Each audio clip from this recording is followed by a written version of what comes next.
Hey, what's going on, Narcissist Hunters? That's right, we're the hunters now.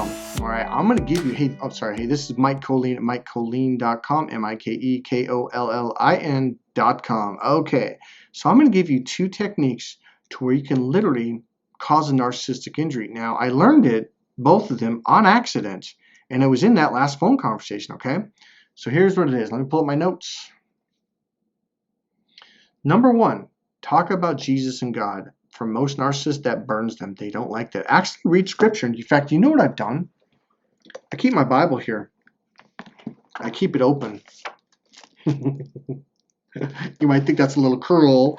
You know what I might start doing? I might actually start reading scripture. One or two, just a little scripture here, mostly from Jesus, to be honest with you. So here's the second technique. And in the next video, I'm going to give you the end game, and it has to do with the book of Genesis. Now, let me say something right here real quick. This is not about Christianity, although it is in the Bible, and it is the teachings of Jesus. It's in the book of Genesis. I believe it's in the book of Leviticus. We're talking about Jezebel. We're talking about all these different stories, like where Jesus, where he encountered the evil spirits, and they said, okay, we'll cast this into the pigs, and they cast them in the pigs, and the pigs ran into the water, and the pigs drowned on purpose to die because the demons were in them, and thus the demons had to leave, or they died themselves, okay? And, oh, here's another one. Oh, my God. They don't like to talk about death and dying. These are tests. This is probably another one you should do, and watch how they react to it. They don't like to talk about it at all. It terrifies them, okay? Because they're either A, they're not going to a good place, or B, when they die, it's done. They don't go anywhere. They're done, all right? So here's technically the second one, but since I threw out the death one, here's technically we'll call it the third one. Talk about narcissism, watch this, and mention how they self-destruct and make a lot of mistakes. How narcissists self-destruct and how narcissists make a lot of mistakes. Because the right brain is the one that puts the pieces of the puzzle together. So, okay, my last narcissist, watch this. With me, I was a kickboxing champion, United States ranked #1 champion. I was also state champion in boxing, okay? I played football in high school and college. I wrestled for 5 years in high school, and then, well, not 5 years in high school, but high school and also college. I started martial arts when I was 4 years old, and I didn't stop till I was like 34, and even then I still practice. The point being is I'm a badass, tough son of a bitch. Well, my last narcissist, because I was so nice, he just assumed, because that's one thing they're doing when they're targeting someone. They're trying to find out, well, like, are you a fighter? Are you? And I told him. I even told him who my coach was, Jacob Stitch Duran, world famous cut man. He was one of my he was my top trainer and my cut man. And so but here's the thing about narcissists. It's funny because you think, well, aren't they logical? No, they sound logical. They talk logical. They talk analytical, but they don't have the ability to put the pieces of the puzzle together. So they don't make any sense. So on the one hand, because I was super nice to him, he assumed, and they do that a lot. They generalize and assume a lot because they can't put the pieces together. So they have to generalize. They have to assume. He assumed over a period of, oh, well, Mike's a pussycat. He couldn't find his way out of a paper bag. And yet over here, logically, he knew that I could. He knew that I was a real fighter. Okay? So here's what happens. Okay, ladies, you know exactly what I'm talking about. When men like a woman and she's got breasts, it could be little breasts, doesn't matter. What he'll do, men go into this tunnel vision. The further you go into the left brain, your pupils get smaller and they get more narrow. They come together and they aim at a point because you're looking down a tube. And a guy will look at it, and I even use this. I even use this in my class to explain this to guys. Like, don't do this because it'll turn a woman off. It'll make her think like, oh, this guy's narrow-minded, low intelligence. But when a guy's mating system gets triggered by a hot woman or a woman that he happens to be his type, he's looking down a tube, right? He's looking down a tube. So he looks down at the breast, and then he looks up at her eyes, and he looks down at her breast, and she goes, hello, I'm up here, and he goes, huh? What are you talking about? I'm not looking at your breast. And then he'll look right back down. Now here's the deal. When you're a guy and you're looking down a tube, like your pupils are so narrow, you're like this, you're looking at tunnel vision, because you can't see that she can see you, you assume she can't see you. And I look at guys in public doing this, and I'm like, oh my God. I'll even have clients do this in the very beginning.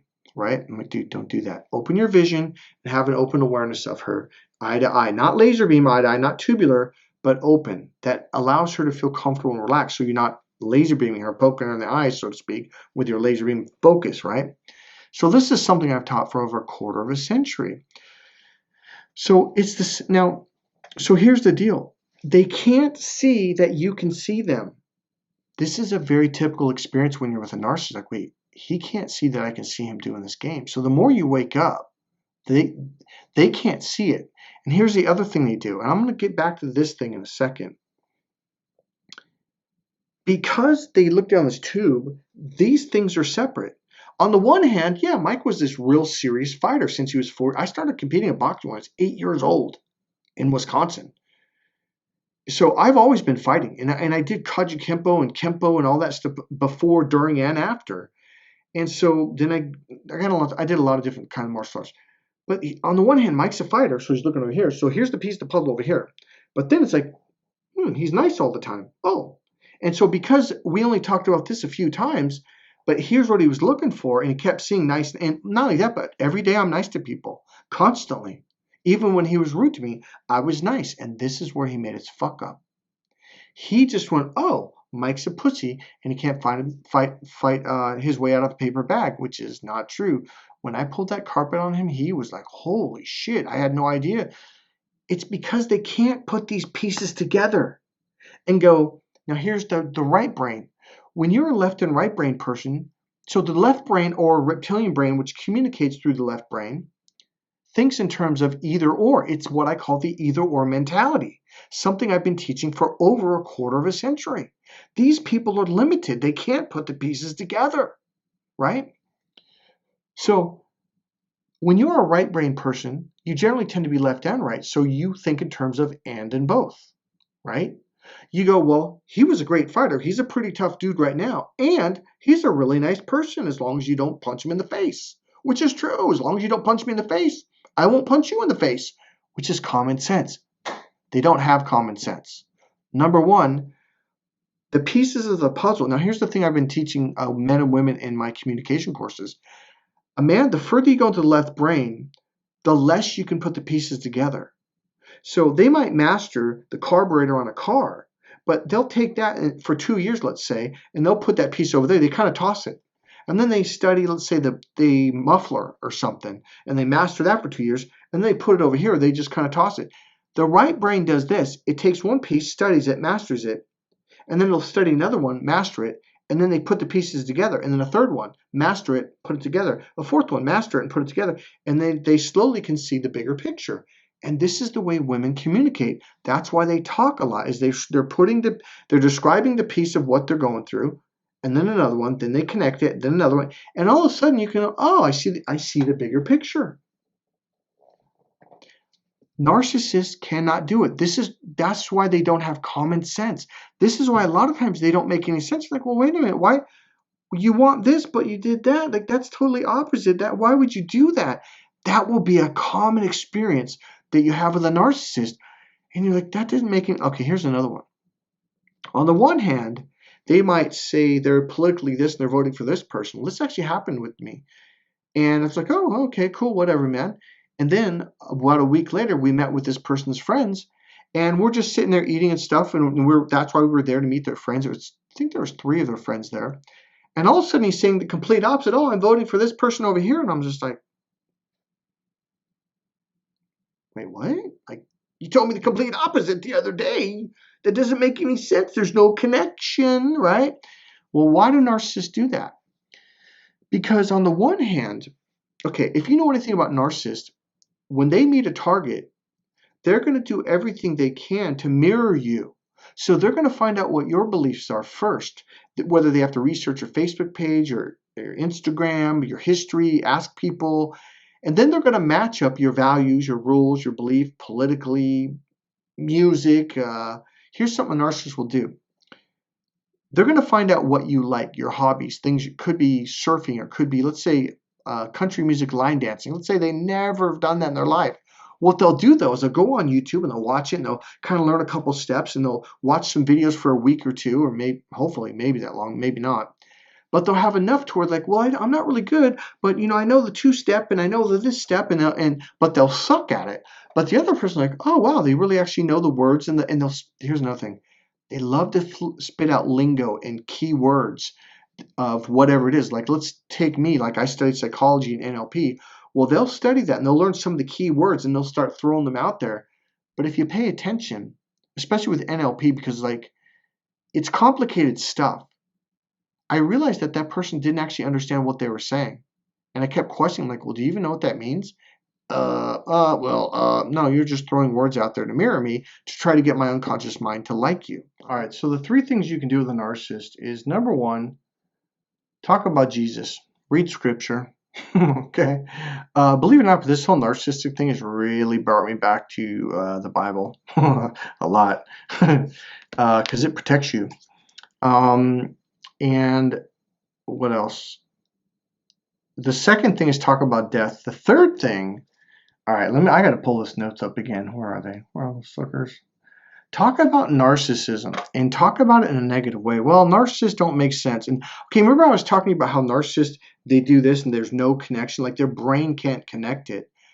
When I was talking to this woman on the phone who ended up being a narcissist, it really enraged her, because I'm basically saying, like, that. See the thing that a lot of people don't understand is the right brain actually is the common sense brain. It's kind of like, okay, well, if you get rid of the military, then what's going to happen? Like, well, then Russia and China or even Brazil is going to invade the United States and kill us. But someone who's very left brain, why would that happen? They can't put the pieces together. This is called abstract thinking, which is the right brain. The right brain is the bigger picture brain. The left brain is the in the details brain, which we're going to talk about in the next video. There's something that they do to you in arguments that will drill you down. Now remember, what is their number 1 goal? They want their target to think like them, to believe what they believe, to value what they value. So now you're the same. Because they are so narrow, they can't think outside of this narrow, extreme left way of thinking. And if you're over here thinking abstract things, they have to cut that off. They literally will look to you in the eye and say, oh, you can't believe that. Oh, you can't think that way. And then they will literally tell you, well, here's what you need to think, and this is what's right. They're trying to force you to be way over here left. And by the way, the right brain is the positive way of thinking, and the left brain is the negative. That's the brain that's always saying no, not, but, can't, won't, shan't. And after a while, you get a freaking headache. I'm going to teach you a technique in the next video on how to get the hell out of that trap, and it will fluster them to death. Okay, so I actually already uploaded that video last night, and the name of that video is Power Tool to Smash the Narcissist. Narcissist Abuse Protection, and I'll also leave it in the box here at the end of this video where you can click on it. Hey, this is Mike Colleen at MikeColleen.com. Smash that subscribe button, click that all bell, and click like, and what else was I going to say? Go to MikeColleen.com, MikeKollin.com. God bless you guys. I love you.